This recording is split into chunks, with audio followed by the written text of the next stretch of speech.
This is a Felis catus, most notably known as a cat. Many of us, unless you reside under a rock, have probably come to encounter this organism in one way or another. These organisms are typically seen in the comfort of our own homes or on the screens of our devices. But where exactly did these organisms come from? How did they come to be? These are all questions that remain unanswered until now. In order to figure out how these organisms came to be, we need to go back nearly 20 million years ago. While the lineage of modern domesticated cats remains somewhat unclear, we are able to track it down to one species, Pseudailoris. This species, using genomes and modern-day science, happened to give rise to major field lines, including extant and extinct felines. The Felidae family splits into 8 subspecies that developed as time passed. We will begin with 10.8 million years ago, when the Panthera lineage was developed. This was the widespread lineage of the big roaring cats we see today. From this lineage, it was then split into 2 separate genuses, Panthera and Neophelus. Neophelus is what we see as clouded leopards, while Panthera includes organisms such as snow leopards, tigers, lions, jaguars, and other big cats. 1.4 million years later, the bay cat lineage was established. It evolved within Southeast Asia and created 3 smaller species, bay cats. Following the establishment of bay cats, 8.4 million years ago, a third lineage diverged, known as the Carousel lineage. This lineage created 3 mid-sized cat species. During the same ice age where the Carousel lineage developed, the remaining 5 wildcat lineages developed as well, originating in North America. They all migrated to different parts, with the ocelot and puma lineage moving towards South America, the lynx lineage moving towards Eurasia, the leopard cat lineage moving towards Asia, and the Felis lineage moving towards Asia and then Africa. These domesticated animals, with the aid of modern-day technology, are able to be traced back to a species known as Felis sylvestris, a part of the Felis lineage that developed 3.4 million years ago. They directly ascended to Felis sylvestris libica, or African wildcats. These are cats that exist till this day, commonly found in North Africa and Southwest Asia. As seen in the picture, these cats don't look very different from the domesticated ones. With these African cats, you'll see 2 main differences. They are larger and have not nearly as many color variations as we see in modern-day cats. Additionally, they possess a color variation known as the mackerel tabby pattern.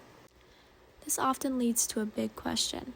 How are we able to get from wildcats, who are able to hunt for their own food and survive in the wild, to a fluffy, not as useful, slightly mean cats that we have now? The answer lies with one word: domestication. Cyprus is an island in the Middle East, located in the east of the Mediterranean Sea. While the country is geographically Middle Eastern, it is both geopolitically and historically Southeast European, maintaining a high number of both Greek and Turkish people. The 9th millennium country possesses the oldest water well sources and is theorized to be a major clue to how cats came to be. The story begins with a team of French archaeologists. The year is 2001, and they have finally found themselves on the island of Cyprus. The island was populated, but not exactly populated by people as much as cats. They found themselves taking note of the large number of cats on the island and grew curious. The first showing of these fossils were found there, and 1,000 years later found in Turkey as well. But how exactly did a large population of cats get from Cyprus, an island, to a country like Turkey? They can't exactly swim that far, and even if they could, why would they? It's not exactly a secret that cats don't like water, so swimming seems a little bit out of reach. It's predicted that these cats were domesticated, brought into the care of humans. Not by force, but rather brilliance. Science believe that cats quite literally outsmarted humans, not once, but twice on 2 separate occasions. Wildcats were naturally drawn to human settlements as they contained plentiful mice and food scraps. Once humans realized how useful these cats were, they began to leave them be, and both organisms coexisted in harmony. The aid cats provided was enough to bring these organisms abroad as humans traveled the world, naturally spreading cats as well. The relationship between humans and cats became strong and peaceful, both organisms benefiting from one another, so naturally they stuck around. So, where do we stand now? It's simple. Cats live where food is. Humans are where food is, so naturally cats live where humans are. You see a large number of cats in countries such as Turkey or Greece, typically found in cities and taken care of by its inhabitants. And you'll see a large number of cats used as pets in households. Either way, shelter, food, and water are mainly taken care of by humans, whether it be provided on the streets or in the comfort of our own homes.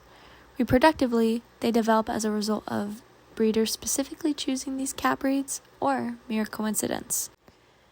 These creatures are able to see extremely well in the dark to aid with catching prey even at night and have developed amazing adaptations to allow humans to understand cats better.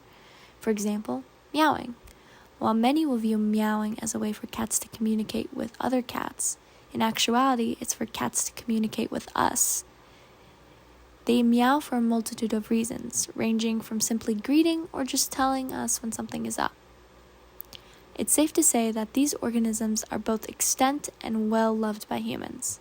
They, without a doubt, will have no issue in surviving.